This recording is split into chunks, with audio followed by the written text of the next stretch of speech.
श्री शिवाय नमस्तुभ्यम। हर हर महादेव। दोस्तों, पूज्य गुरु जी ने अभी अपनी कल की शिव महापुराण की कथा मैं अष्टमी के दिन किया जाने वाला एक दीपक और हल्दी का एक ऐसा विशेष उपाय बताया है जो उन्होंने आज तक अपनी किसी भी कथा में नहीं बताया है। पूज्य गुरु जी ने कहा कि जब आपके हाथ तंग चल रहे हो, जब रुपये पैसे कहीं से प्राप्त ही ना हो पा रहे हो, जीवन में चारों तरफ से सिर्फ और सिर्फ परेशानियां आ गई हो, उनसे बाहर निकलने का कोई रास्ता ना दिखाई दे रहा हो, तो 20 फरवरी 2025 गुरुवार के दिन कर लेना। एक दीपक और हल्दी वाला यह उपाय होगी, हर मनोकामना पूरी मिलेगी, सभी दोषों से मुक्ति, इतना धन आएगा कि संभाले नहीं संभलेगा। माता लक्ष्मी जी और महादेव जी के आशीर्वाद से पूरे साल धन बरसता रहेगा। दोस्तों, जैसा कि आप सभी लोग जानते हैं कि 20 फरवरी 2025 यानी गुरुवार को पड़ रही है फाल्गुन महीने की अष्टमी तिथि। और दोस्तों, यह वह तिथि है जो फाल्गुन महीने में पड़ने वाली सबसे बड़ी और फाल्गुन महीने की पहली अष्टमी तिथि है, क्योंकि यह गुरुवार के दिन पड़ रही है। और हमारे हिंदू धर्म में इसका बहुत ही बड़ा और विशेष महत्व होता है। पूज्य गुरु जी ने कहा है कि अगर कभी भी मौका लग जाए और फाल्गुन महीने की अष्टमी तिथि गुरुवार को पड़ जाए, तो आप लोगों को सिर्फ और सिर्फ हल्दी वाला उपाय तो अवश्य ही करना चाहिए, क्योंकि इन दोनों तिथियों का संयोग बहुत ही कम आता है। इसी के साथ दोस्तों, गुरुजी ने कहा है कि जब भी फाल्गुन महीने की अष्टमी पड़े तो आप लोगों को सिर्फ और सिर्फ एक चुटकी हल्दी वाला उपाय तो अवश्य करना चाहिए। यह उपाय इतना खास है कि अगर आपने सही मुहूर्त पर सही क्रिया अनुसार हल्दी वाला उपाय कर लिया, जो प्राचीन काल के समय का महा उपाय है, तो मान के चलिए दोस्तों, महादेव जी के आशीर्वाद से आपके जीवन का कितना ही बड़ा दुख हो, उससे आपको मुक्ति मिल जाएगी। आपकी कोई भी मनोकामना हो, मान लीजिए आप नौकरी की तैयारी कर रहे थे तो आपकी नौकरी लग जाएगी, आपका बंद पड़ा व्यापार चल पड़ेगा। और दोस्तों, आप जिस बीमारी से आप बहुत दिनों से परेशान थे, उस बीमारी से आपको मुक्ति मिल जाएगी। आपके जीवन में धन आना शुरू हो जाएगा, आपके जीवन में धन आने के नए नए रास्ते खुल जाएंगे। और मान के चलिए दोस्तों, फिर आपको किसी भी प्रकार की परेशानी का सामना नहीं करना पड़ेगा। इसीलिए दोस्तों, 20 फरवरी गुरुवार के दिन आप लोगों को इस वाले उपाय को जरूर कर लेना है। भले ही आपने पूरे साल भर इस उपाय को ना किया हो, पर अगर आपने इस फाल्गुन महीने में पड़ने वाली अष्टमी के दिन अगर इस वाले उपाय को कर लिया, तो आपको इस उपाय को करने का वह फल मिलेगा जिसकी आपने कभी कल्पना भी नहीं करी होगी। इसीलिए आप लोग इस एक चुटकी हल्दी वाले उपाय को एक बार जरूर कर लेना, ताकि आप लोगों के हाथ से यह मौका न जा सके और आपको इस उपाय को करने का फल मिल सके। दोस्तों, यह उपाय पंडित जी ने अपनी अभी की ही शिव महापुराण की कथा में बताया है, जो इस उपाय को आज हम आपको बहुत अच्छे से समझाने वाले हैं। इस वीडियो को देखने के बाद इस उपाय को समझने के लिए आपको कोई और वीडियो को देखने की जरूरत नहीं पड़ेगी।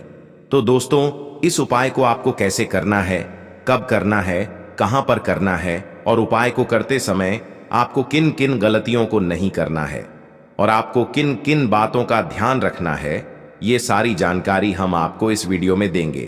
तो चलिए भक्तों, उपायों को शुरू करते हैं। अगर आप भी चाहते हैं कि महादेव जी का आशीर्वाद आप पर सदैव बना रहे, तो वीडियो को लाइक करें, चैनल को सब्सक्राइब करें और कमेंट बॉक्स में हर हर महादेव जरूर लिखें। और अपने फायदे के लिए, गरीबी दूर करने के लिए इस वीडियो को पूरा देखकर जाना। यदि आज आपने वीडियो को बीच बीच में से देखा, काट काट कर देखा, तो जीवन में आपको कभी सफलता हासिल भी नहीं होगी। देखिए दोस्तों, यह 20 फरवरी गुरुवार अष्टमी का दिन यह इतना खास होता है, इतना महत्वपूर्ण होता है। देखा गया है कभी कभी बड़े बड़े पूजा पाठ अनुष्ठान से जो मनोकामना पूर्ण नहीं होते, वह 20 फरवरी गुरुवार के दिन एक छोटे से उपाय करने से ही आपकी मनोकामना पूर्ण हो जाती है। अब हम समझते हैं इस वाले उपाय को हमें करना किस समय है। इस 2 दीपक वाले उपाय को हमें फाल्गुन महीने के अष्टमी के दिन करना किस समय है। तो देखिए, इस उपाय को करने का जो समय है वह सुबह का समय है और शाम का समय भी है। अब देखिए, यहां पर हम मुख्य रूप से सुबह का समय नहीं बोलेंगे, क्योंकि 20 फरवरी गुरुवार अष्टमी का दिन है और इस दिन प्रदोष काल के समय का बहुत महत्व होता है। बाकी अगर सुबह के समय भी करेंगे तो भी अच्छा होगा। उसमें कोई भी दिक्कत वाली बात नहीं है। तो चलिए जानते हैं इस विशेष उपाय के बारे में। लेकिन उससे पहले एक प्रार्थना, अगर आप इस चैनल पर नए हैं तो आप इस वीडियो को लाइक करें, चैनल को सब्सक्राइब करें और कमेंट बॉक्स में आप अपनी राशि या अपना नाम जरूर डाल दें, क्योंकि हम राशि से जुड़ा भाग्य भी बताते हैं और भाग्य में चल रही परेशानियों को दूर करने के लिए वह आसान से आसान उपाय भी बताते हैं। तो चलिए अब हम अपने सबसे पहले उपाय की बात कर लेते हैं। अब बताते हैं तुलसी के गमले में आपको वह कौन सी चीज डालनी है जिस उपाय को करने से आप अपने जीवन में महाधनी बन जाएंगे। इतना धन आपको मिलेगा कि कभी भी आपके धन में कमी नहीं आएगी, कभी भी आपका धन बर्बाद नहीं होगा। आपके पैसे की बर्बादी बिल्कुल आपके जीवन से रुक जाएगी। और जो लोग कहते हैं कि घर में पैसा तो आता है, पैसा रुकता नहीं है और पैसा बढ़ता नहीं है, वृद्धि नहीं हो रही है, उन्हें भी विशेष यह पहला उपाय अष्टमी वाले दिन जरूर करना चाहिए। तो देखिए, पहले ही आपको बता दिया कि श्री हरि विष्णु की पूजा और उनका भोग, श्री मतलब तुलसी मैया के बिना अधूरा है ना? और तुलसी मैया जो है वह श्री हरि विष्णु के बिना अधूरी है। तो देखिए, जब भी आप तुलसी का कोई उपाय करेंगे तो सीधे सीधे आप श्री हरि विष्णु को प्रसन्न कर लेते हैं। अब व्यक्ति को, यानी जो भी व्यक्ति है, किस व्यक्ति को कितना धन देना है, यह श्री हरि विष्णु के हाथ में होता है। धन देने का काम मां लक्ष्मी करती है, जो कि मां तुलसी का ही एक रूप है। मां तुलसी जो है यह माता लक्ष्मी का ही स्वरूप है ना? तो आपको करना क्या है? आपको लेनी है यहां पर हल्दी पिसी हुई, जो कि श्री हरि विष्णु से जुड़ी हुई है, आपके गुरु ग्रह से जुड़ी हुई है, आपकी कुंडली में गुरु को मजबूत करती है, सुख सौभाग्य को खींचने का काम करती है, धन को बढ़ाने का काम करती है। तो एक चुटकी पिसी हुई हल्दी आपको लेनी है और यह पिसी हुई सूखी हल्दी ही आपको अपने गमले में, तुलसी का पौधा जिस गमले में लगा है उसमें अच्छे से इस हल्दी को डालना है, ठीक है ना? और ओम नमो भगवते वासुदेवाय नमः इस मंत्र का जाप करना है। कितनी बार? कम से कम 11 बार जाप करना है। ओम नमो भगवते वासुदेवाय नमः इस मंत्र का जाप करते रहना है और हल्के हल्के से तुलसी के पौधे में आपको पूरे गमले में पीसी हुई हल्दी का छिड़काव करना है। तो देखिए, जो व्यक्ति इस उपाय को अष्टमी के दिन कर लेता है, ऐसा समझ लीजिए अपने जीवन से नहीं आने वाली 7 पीढ़ियों के जीवन से निर्धनता और गरीबी को दूर कर देता है। क्योंकि हल्दी जो है ना, ये साधारण नहीं है। हल्दी इतनी उत्तम होती है कि रातों रात आपके जीवन में चमत्कार करती है। आपने देखा होगा कि कोई भी शादी होती है, विवाह होता है ना? कोई भी ऐसा शुभ काम हम करते हैं उसमें हल्दी जरूर लेते हैं। गृह प्रवेश जब हम करते हैं तो हल्दी के स्वास्तिक का निर्माण करते हैं। कोई भी अच्छा काम करने जा रहे हैं, हल्दी उसमें लेते हैं। और हल्दी जो है यह आपके गुरु ग्रह को मजबूत कर देती है। अगर कुंडली में गुरु कहीं ना कहीं मजबूत है तो इससे उत्तम उपाय आपको, ऐसा समझिए, अष्टमी का मिलेगा नहीं। बहुत ही उत्तम उपाय है। तुलसी के गमले में एक चुटकी पीसी हुई हल्दी डालना है। तो यह बहुत ही उत्तम उपाय है। इस उपाय को आप जरूर करें अष्टमी वाले दिन, और साल का सबसे बड़ा यह दिन है। तो इस उपाय को करने से श्री हरि विष्णु आपसे न केवल प्रसन्न होते हैं, आपसे इतना प्रसन्न हो जाते हैं कि जीवन में कभी आपके गरीबी और निर्धनता को नहीं आने देते हैं। तो चलिए अब बात कर लेते हैं अपने दूसरे उपाय की, जो कि मुख्य द्वार से जुड़ा हुआ है। और यह उपाय है स्थिर लक्ष्मी के वास के लिए। ऐसा पैसा आपके घर में आएगा जो आपके घर में ही रुकेगा। ऐसा पैसा कभी आपके घर में नहीं आएगा जो आपके घर से जाएगा और विशेषकर फिजूल खर्ची में जाएगा। अब आधे से ज्यादा लोगों की यही समस्या होती है कि घर में पैसा तो आता है लेकिन बहुत जल्दी घर से चला जाता है या फिर फिजूल खर्ची में चला जाता है। तो धन की बर्बादी जिन लोगों के घर में हो रही है उन्हें विशेषकर यह दूसरा उपाय करना है। या जिन लोगों के पास बिल्कुल पैसा आना बंद हो गया है, सर पर लगातार कर्जा बढ़ रहा है, उन्हें भी यह विशेष दूसरा उपाय करना है। तो देखिए आपको फिर से क्या लेना है, हल्दी लेनी है पीसी हुई, जो कि श्री हरि विष्णु से ही जुड़ी हुई है ना? पीसी हुई हल्दी लेनी है और थोड़ा सा पानी डालकर उसका गाढ़ा गाढ़ा आपको पेस्ट बना लेना है। अब इसी हल्दी से आपको अपने घर में स्वास्तिक बनाने हैं। कितने स्वास्तिक? एक स्वास्तिक आपको बनाना है अपनी तिजोरी पर, जिसमें आप पैसा रखते हैं। चाहे तो आप संदूक में रखते हैं, अलमारी में रखते हैं, जिस चीज में भी पैसा रखते हैं, बस वहां पर हल्दी से एक स्वास्तिक बनाना है। दूसरा स्वस्तिक आपको कहां बनाना है? अपने घर के मंदिर में, है ना। और 2 स्वस्तिक आपको बनाने हैं अपने घर के मुख्य द्वार पर बाहर की तरफ। हल्दी से 4 स्वास्तिक आपको बनाने हैं।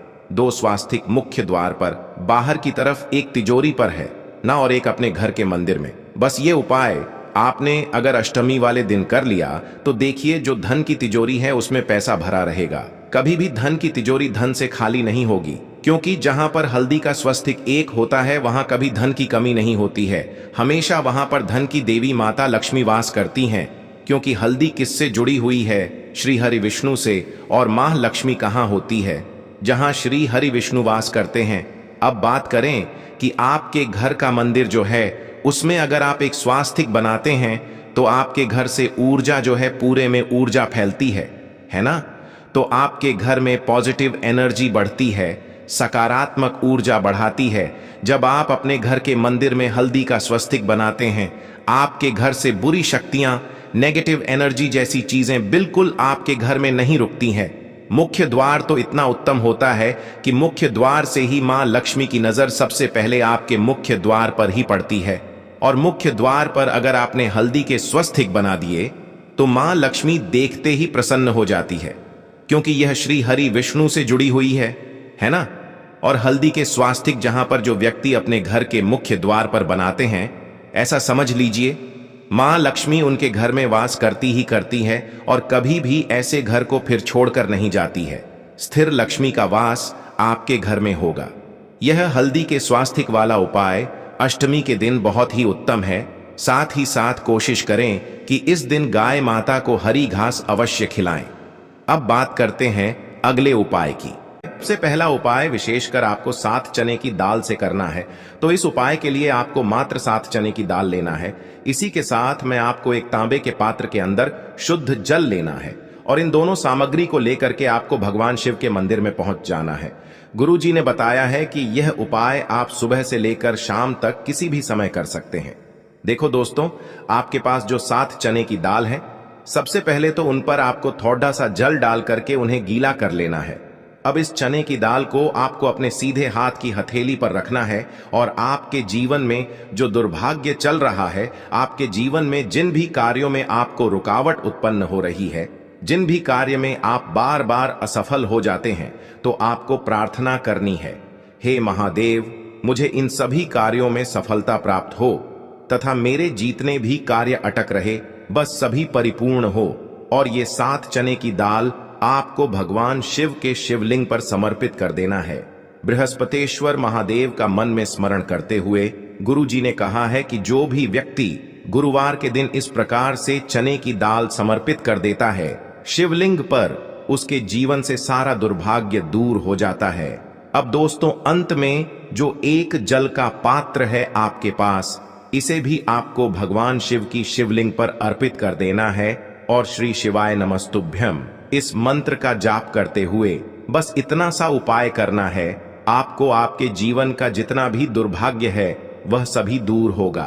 अब दोस्तों, हम बात करते हैं दूसरे विशेष उपाय के बारे में। यह उपाय विशेषकर आपकी जो भी मनोकामनाएं हैं उन्हें परिपूर्ण करने वाला है। यदि आपको ऐसा लगता है कि आपने कई प्रकार के उपाय कर लिए हैं, लेकिन महादेव अभी तक आपकी जो मनोकामना है उसे परिपूर्ण नहीं कर रहे हैं, तो आपको ये उपाय जरूर करना है।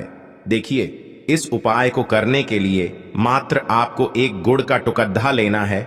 इसी के साथ मैं आपको एक तांबे के पात्र के अंदर शुद्ध जल लेना है। देखिए, गुरुवार के दिन यदि हम गुड़ वाले जल से उपाय करते हैं तो बहुत ही चमत्कारी माना जाता है, और इससे जो हमारा बृहस्पति ग्रह है वह भी मजबूत होता है। बृहस्पति ग्रह यदि हमारा मजबूत होता है तो हमें कभी भी जीवन में धन संपदा की कमी नहीं होती है। हमारे जीवन में जो दुर्भाग्य होता है वह भी सौभाग्य में बदल जाता है।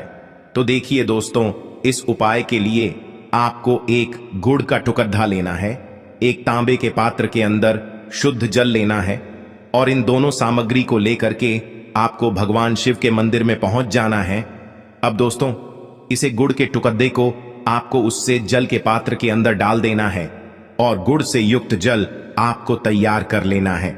आप इस जल को आपको भगवान शिव की शिवलिंग पर अर्पित कर देना है।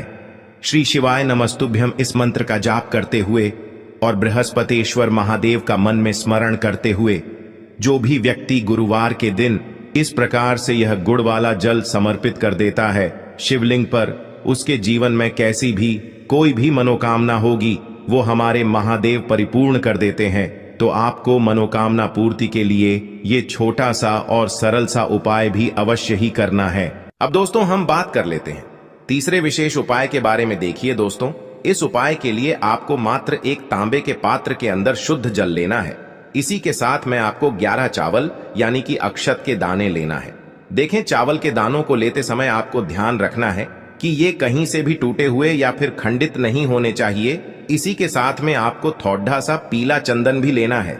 अब देखो दोस्तों, सबसे पहले तो इन सभी सामग्रियों को लेकर के आपको पहुंच जाना है भगवान शिव के मंदिर में। देखिए दोस्तों, सबसे पहले तो आपके पास जो चावल के दाने हैं उनमें आपको ये पीला चंदन थोड़ा सा डाल देना है और उन चावल के दानों पर आपको थोड़ा सा जल डाल करके उन्हें गीला करना है, यानी कि उन चावल के दानों को आपको पीला कर लेना है। इसी प्रकार सबको इन चावल के दानों को तैयार करना है, यानी कि यह जो चावल के दाने हैं स्वर्ण के समान हो चुके हैं। और ये जो आपने चावल के दाने स्वर्ण के समान जो तैयार किए हैं, इन्हें आपको भगवान शिव के शिवलिंग पर समर्पित कर देने हैं बृहस्पतेश्वर महादेव का मन से स्मरण करते हुए। देखो, गुरुजी ने बताया है कि जो भी व्यक्ति पीले चंदन से युक्त इन चावल को तैयार करके शिवलिंग पर गुरुवार के दिन इस प्रकार से समर्पित कर देता है, उसके जीवन में जितना भी दुर्भाग्य है वह सभी दूर होने लगता है और जीवन की जो दरिद्रता है उससे भी उसको मुक्ति मिलने लगती है। अब दोस्तों, अंत में जो आपके पास एक तांबे के पात्र के अंदर जल है, इसे भी आपको भगवान शिव के शिवलिंग पर अर्पित कर देना है। श्री शिवाय नमस्तुभ्यम इस मंत्र का जाप करते हुए और बृहस्पतेश्वर महादेव का मन में स्मरण करते हुए देखिए, ये सभी उपाय छोटे छोटे हैं लेकिन इनका जो फायदे हैं वह बहुत ही अधिक मिलेंगे। आपके जितने भी कार्य हैं वह सभी सिद्ध होते चले जाएंगे। आपके जितने भी कार्य में आपको रुकावटें आ रही हैं बस सभी दूर होती जाएंगी। दोस्तों, अब हम बात कर लेते हैं चौथे विशेष उपाय के बारे में। इस उपाय के लिए आपको लेना है 11 चावल के दाने। गुरुजी ने कहा है चावल के दाने खंडित नहीं लेने हैं, बिल्कुल साबुत होने चाहिए। उसके साथ में आपको लेना है एक बेलपत्र। बेलपत्र का भी एक नियम है, अगर आपके पास बेलपत्र नहीं है तो आप शिवलिंग से उठाकर उसको पुनः शुद्ध जल से धोकर इस्तेमाल कर सकते हैं। इस प्रकार आपको बेलपत्र लेना है। इसके बाद आपको एक लोटा जल लेना है। अब ये सब सामग्री लेकर आपको जाना है महादेव के मंदिर में। देखो, अब आपको उत्तर साइड में खड़े हो जाना है और सबसे पहले आपको एक बेलपत्र अपने हाथ पर और 11 चावल दाने रखकर शिवलिंग के ऊपर अपना नाम और गोत्र बोलते हुए समर्पित कर देना है और ओम नमः शिवाय श्री शिवाय नमस्तुभ्यं का लगातार जाप करना है। अब आपको जो एक लोटा जल साथ में लेकर आए थे उसे धीरे धीरे बेलपत्र और चावल दाने के ठीक ऊपर आपको समर्पित करते जाना है और शिव पुराण के मूल मंत्र श्री शिवाय नमस्तुभ्यं का 11 बार जाप करना है और अपनी मनोकामना बोलते जाना है। देखो, बस छोटा सा उपाय करना है, देखना एक दिन आपके सब काम बनने लग जाएंगे। गुरुजी का बहुत ही विशेष उपाय है।